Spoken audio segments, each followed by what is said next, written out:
you've had that moment, the moment when you realize you are the leader and the next move is yours.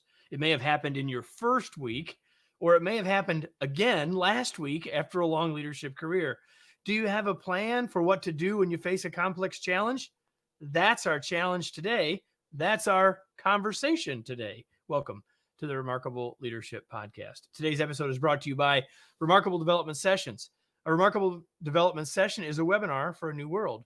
We know that we learn in interaction with others, but in a fractured, increasingly virtual world, the workshop experience has been shifted to a focus on delivering the content, leading the application to you as an individual. Even if you love learning from webinars, you have likely thought there has got to be a better way, and we've found it. So you can go to kevineikenberry.com/remarkable development to learn more and register for an upcoming session on a valuable skill. And with that, let me introduce to you our guest, Dr. Richard Winters. Dr. Richard Winters is an emergency room physician at Mayo Clinic. He is also the Director of Leadership Development for the Mayo Clinic Care Network. He delivers programs that train leaders at all levels in the healthcare organizations worldwide. As an executive coach, he provides coaching for Mayo Clinic leaders. He graduated from the Mayo Clinic Alex School of Medicine in 1994 and returned there in 2015. Previously, he served as managing partner of a Democratic physician group, department chair of an emergency department, president of an 800 physician medical staff, and the CEO founder of a startup managed care organization. He is also the author of the book, You're the Leader, Now What? And he is our guest today. I'm so glad to have you with me, Dr. Winters. Thanks for being Thank you, here. Kevin. Thank you for having me here. I appreciate it. So, all right, you're a doctor, but somehow you wrote a book about leadership. Like, tell us about how you move, I guess, just sort of how you became so interested in leadership specifically. Yeah. So, I was born, right? And I just knew that this was going to, not at all. Yeah, So sure. I was actually a pretty poor high school student. So I remember I was a D- in biology and really C- high school student. And so there was no inclination, there was no, So how do you even get into medical school? right, exactly. That's maybe the first question. So true. So my grandmother had Lou Gehrig's disease, and she came to live at our house and was cared for there. And that was right after high school.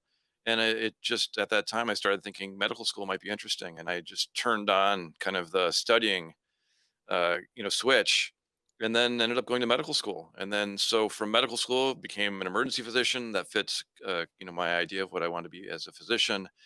And then you're seeing patients and seeing there's some things that can be done better. There's some things that you'd like to change. And so either you're complaining and nothing's changing, or you step into some meetings and committees and voice your opinion. And I found in that situation was that while I had ideas of what needed to be done, it really took a group of individuals to be looking at these from multiple different perspectives. And so Mhm. that was the first step. And then somewhere in there, I got an MBA, and somewhere in there, I also did graduate training in executive coaching. And then it just kind of blossomed from there.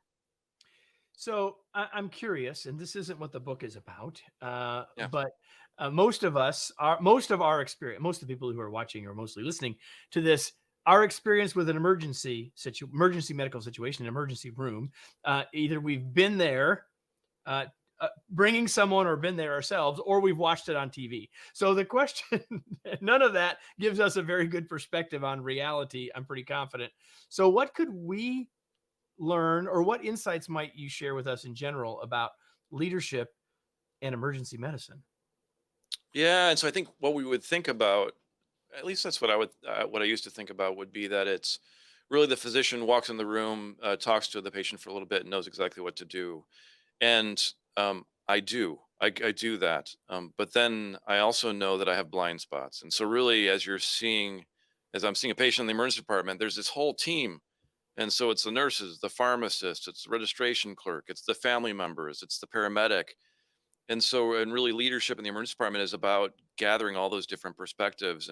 And while we have these first inclinations, not anchoring so strongly on them that we start to miss other things, because you'll have test results that'll come back and they'll be surprising to you, and you'll hear things that are surprising to you. And if you're just in this mode of this is what I think it is, and I'm going to prove that or disprove that, oftentimes you'll miss stuff. And this isn't any different than any I was going to leadership say, like, that situation. is completely, you just did that in the context of an emergency situation, Yeah, emergency medical situation, but that's a risk that we all run, right? so Every true. day.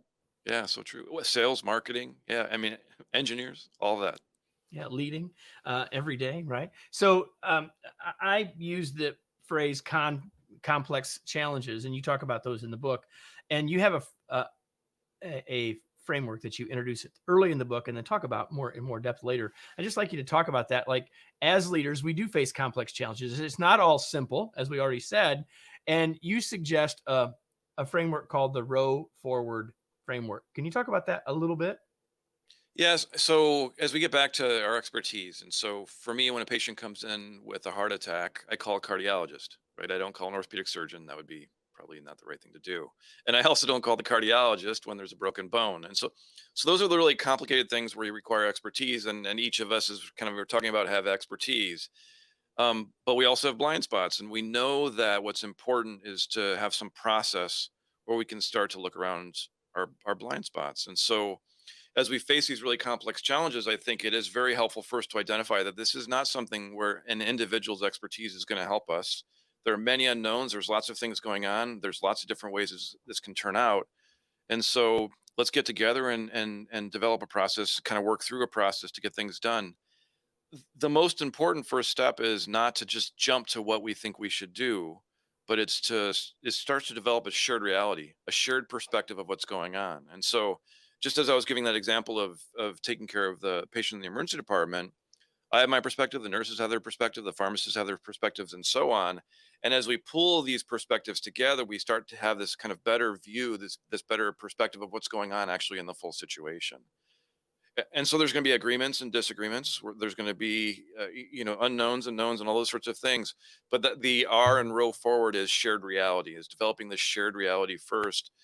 And then after you develop a shared reality, you can come up with this kind of this shared vision and decide you're going to move forward. And then you get to, so what could we do? And so those are the options. So the row, ROW, the options. And so then lots of brainstorming. And again, just as I'm seeing patient, there's lots of things we can do.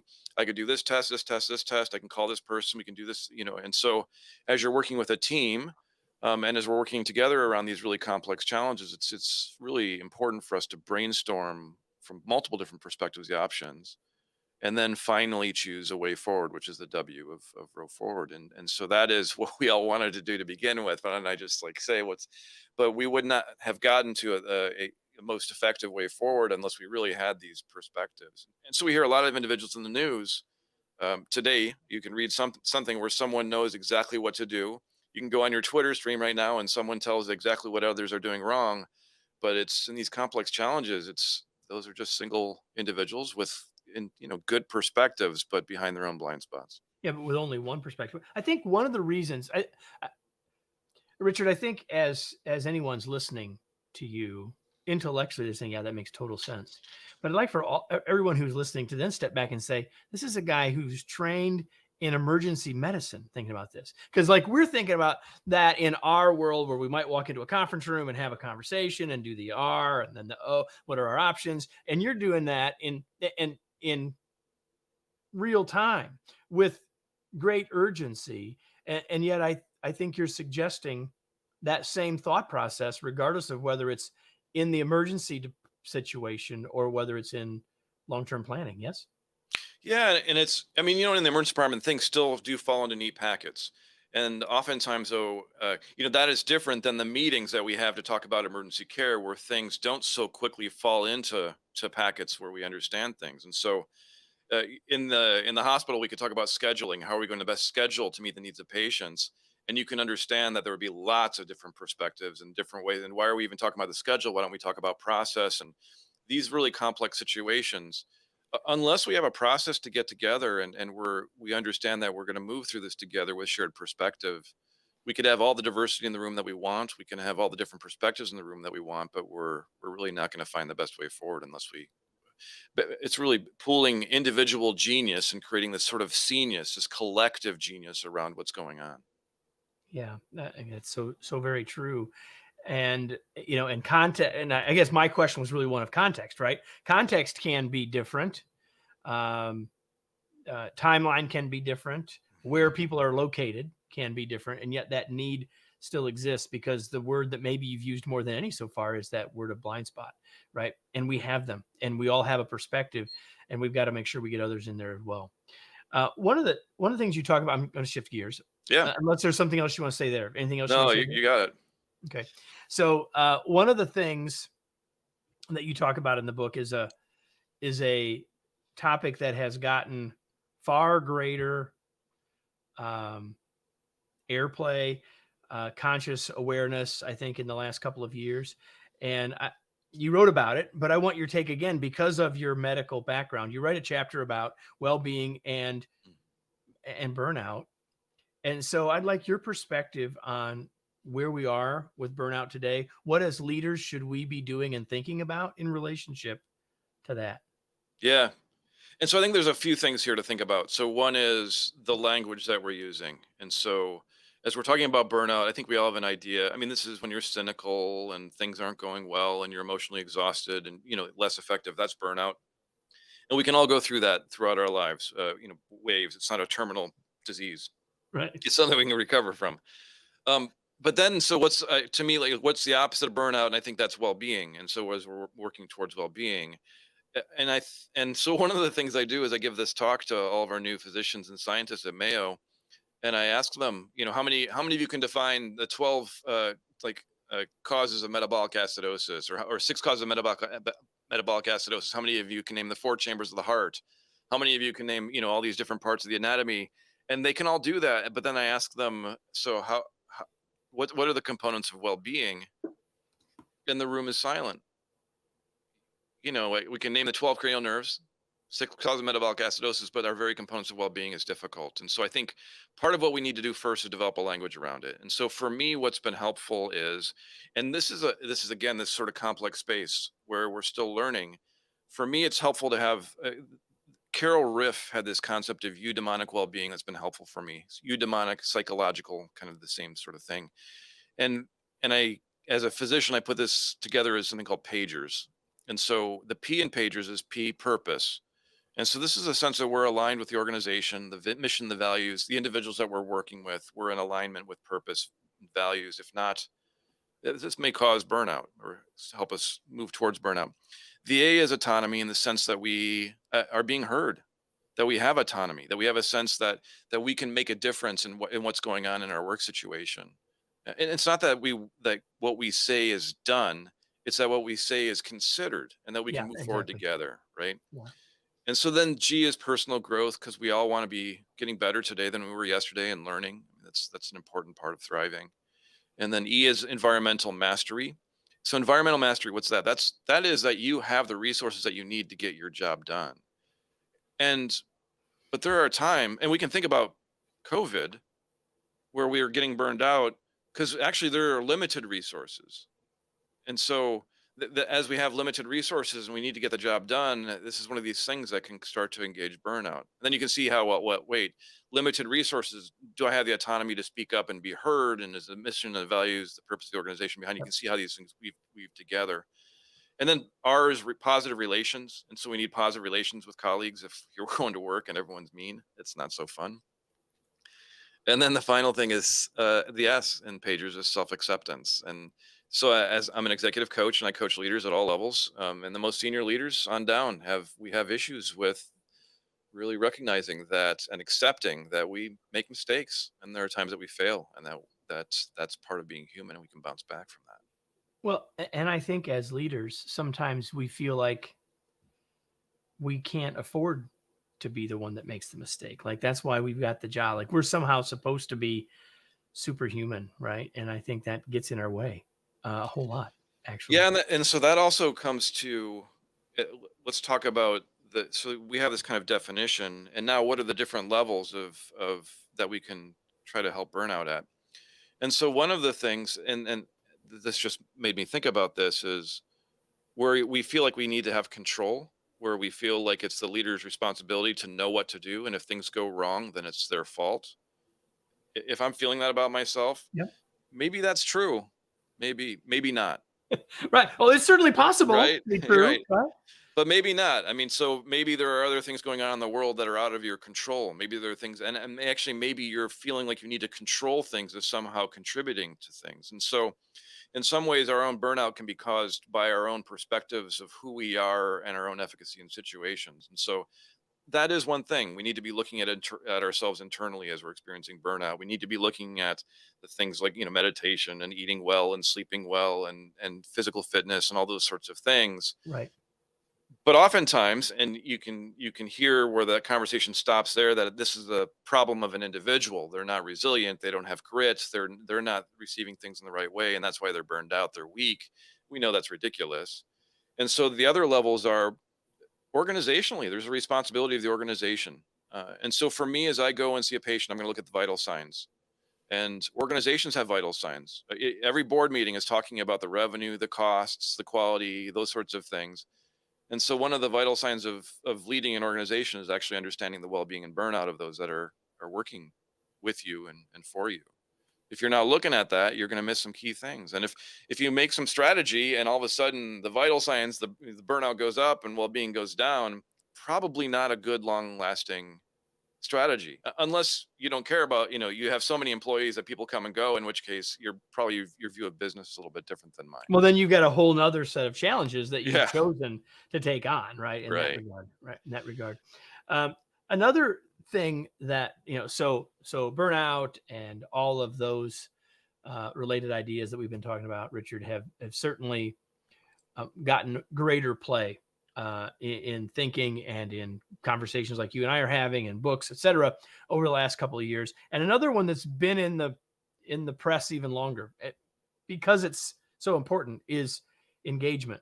And I would love for us to talk for a second about what your thoughts about what individual leaders who are listening or watching us right now can do to, the phrase that you use is amplify engagement. Like, how can we encourage, support, amplify engagement in our teams? Yeah, and we can even weave in what we've been talking about. So as we're talking about burnout and well-being, we're talking about autonomy and all those sorts of things coming together. So the organization has the vital signs. There's things an individual can do, but the way that all this comes together is the way that we're interacting with each other, the way that we're engaging with each other, and that comes with the meetings that we're having, the conversations that we're having in the hallway, the way that we're making decisions. And so this is a place where a leader can have such a huge effect. You may not be on the board, and you have individual things that you can do, but you can certainly, very much affect the way that you're making decisions with your colleagues and the way that people are coming together. And so are we developing this sense of shared perspective? Do I feel like it's safe for me to have a voice? And so we see in engagement surveys, oftentimes people will say, it doesn't feel safe for me to speak up, or I don't feel like I'm being heard, or I don't feel like I know what's going on in other parts of the organization, or any number of these sorts of things are things where you think about, well, are you having meetings or are you having tellings, right? Are people coming together? And if they're coming together, are you hearing them? And so, I love, actually, I think the Zoom, or the kind of, we've moved from pre-COVID IRL in real life to with COVID URL, right, where we're meeting Yeah. via kind of web conferencing, and we've been having meetings in that way. And one of the wonderful opportunities you have in education and during meetings are breakout groups. And I love just thinking about that technology as a way of engaging and bringing that back into real life. And so, for example, when you're running a meeting and you pose a question about some difficult context like scheduling or strategy or product change or things like that, are you asking people to speak up immediately, or are you giving them a couple minutes to think about it for themselves? And then after they think about that for themselves, maybe you separate them into different breakout groups where they can discuss their different points of view. And then you can call on breakout groups and say, hey, what did you learn?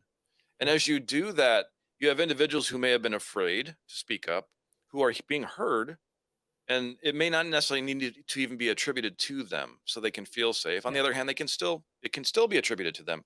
We can do that in real life just as much as we do this over any video conferencing technology. 100%. And, listen, some of you who are listening don't have any problem speaking up. First of all, Richard, your first point is, have I thought about what I want to say, what my Right, perspective is? But some of us don't have any trouble saying anything in front of 15 people or in a larger meeting, 20 people, whatever.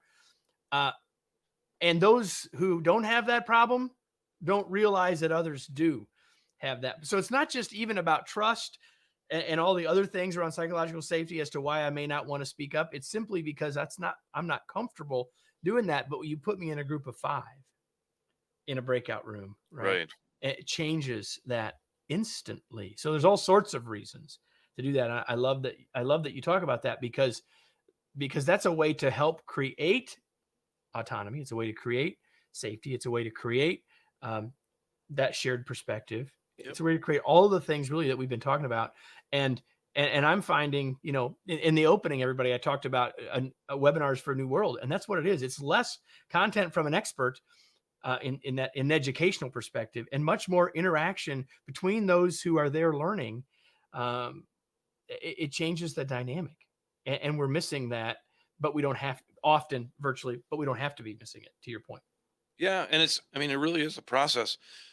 And even I coach some of those individuals who speak up too much, and they know Well, they yeah. do, right?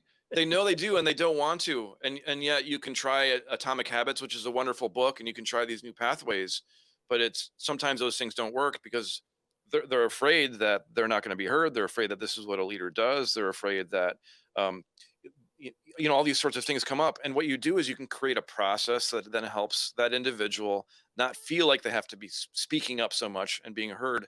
That same process helps those same individuals who actually feel unsafe speaking up. And so you have to develop these sorts of processes for people to come together. 100%. We're talking with Dr. Richard Winters, the author of the new book, You're the Leader. Now what? Which has my favorite 2-word question at the bottom there, which we'll Yeah. get to in a few minutes. I ask that on every episode, and I'm going to ask that all of you in a little bit. But before we get there, there's obviously lots that we could chat about, Richard, both what's in the book and what's not. It's clear to me that you and I could do that. But there's another part of the book I really like that I think we agree on, in that we as leaders collectively can do a better job of having great one-on-one conversations with our team members, or anyone else for that matter. But I'd love for us to unpack that for a couple of minutes. Like, what are some things that maybe people could be thinking about differently to have more effective one-on-one conversations? Yeah. And so there's always the whole theme really of the book, and I think of leadership, is you come in with this expertise, and it's so comfortable to flex that, and we're there because of what we know and where we've been and where we've done. But then as we become leaders, it's quickly no longer about you and your perspectives. It's about your ability to facilitate and help others develop their perspectives, and then helping the group move forward together. Sometimes you need to make that final decision, and oftentimes you don't. Oftentimes you're bringing individuals together. And so and one way of doing this is our conversations with individuals, and so our one-to-one conversations. And so when someone comes to you and asks you about, I'd like to be this, I'm thinking about doing this in the future, what do you think? Are you jumping in as a mentor, someone who's been there and done that, and saying, given what you've said, thank you for coming to me. You must come to me because I know a good amount of stuff. And given my experience, this is what I would say, and you need to do this, and your CV needs to say this. And, that's, I think oftentimes it's reflexively, we authentically want to help someone else.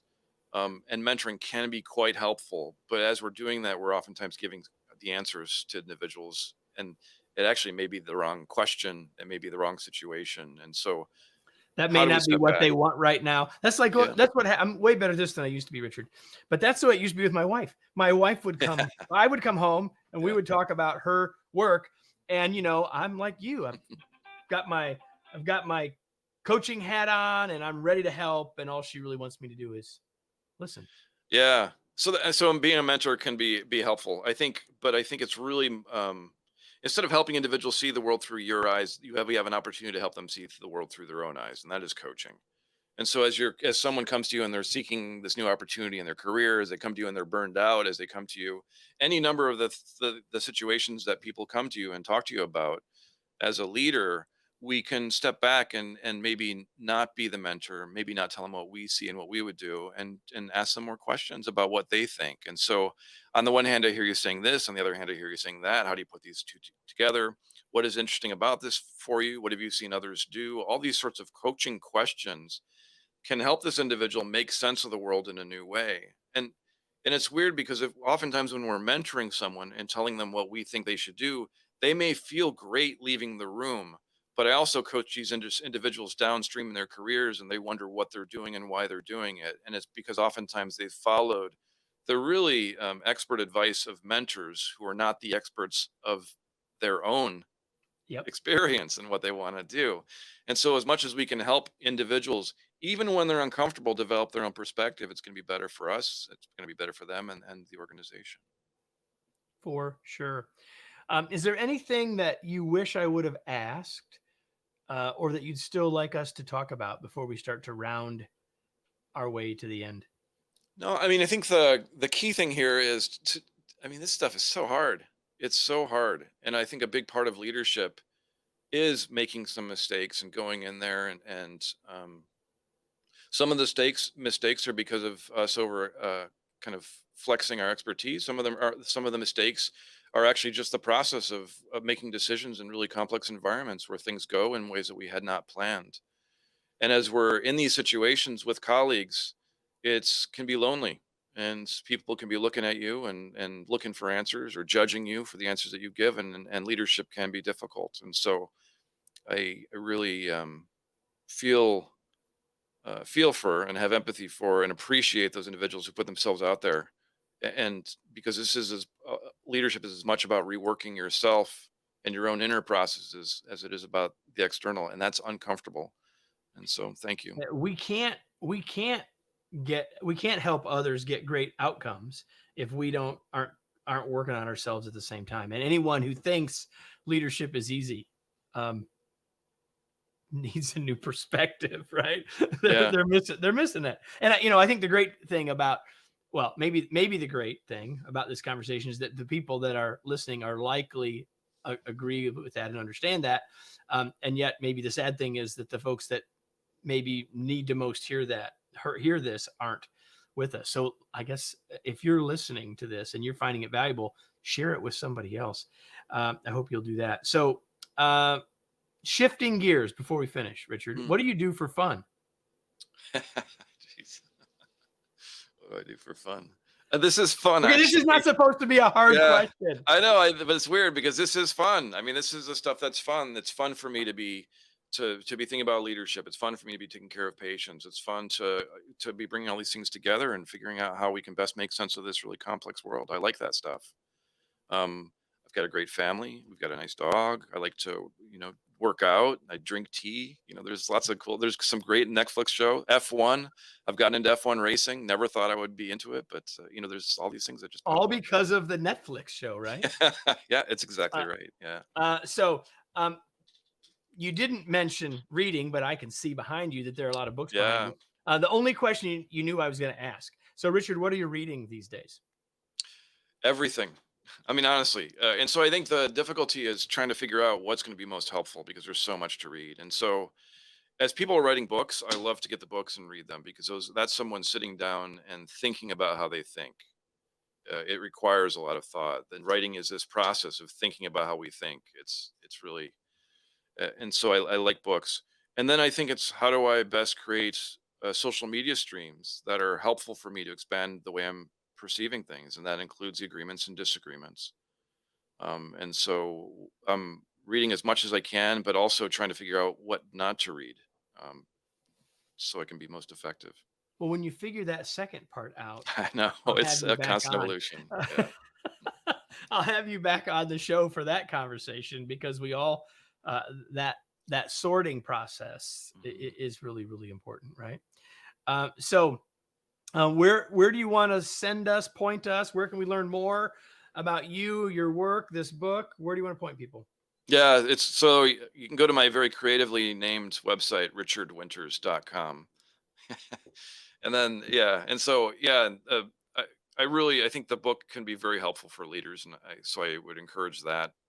But yeah, otherwise go to my website. I'm also on Twitter and LinkedIn, Richard Winters. Just look me up. richardwinters.com. And the book again is titled You're the Leader. Now what? Which leads me to the question I ask you all every week, which is, now what? What are you going to do with what we just got over what we just talked about over the last 30 minutes? Maybe you need to think a little bit more about how often you're flexing your expertise. Maybe you were convicted when Richard said, are you having meetings or tellings? Maybe you realize now that you need to think differently about the way you interact in your one-on-one conversations and what hat you want to wear in that conversation. Maybe you need to think a little bit more about the vital signs of your team or your organization, whatever that might be. And those are just a few of the things that I wrote down in my notes over the last 30 minutes. But whatever it is, here's the point. If you don't take the time to take action on what we just talked about, we're entertaining, but probably not as entertaining as Netflix. But we can help this conversation, probably more than Netflix, can help you be a more effective leader, but only if you take some action. Dr. Richard Winters, thanks so much for being here. It was a pleasure to have you. Thank you, Kevin. Before we go, everybody, I mentioned it a second ago, but if you find this episode interesting, valuable, helpful, then share it with someone else. Just point people to where it is that you're listening, and we'd love to have those people join us. And if you've been here even only once, that we'll be back next week with another episode of the Remarkable Leadership Podcast. We'll see you then.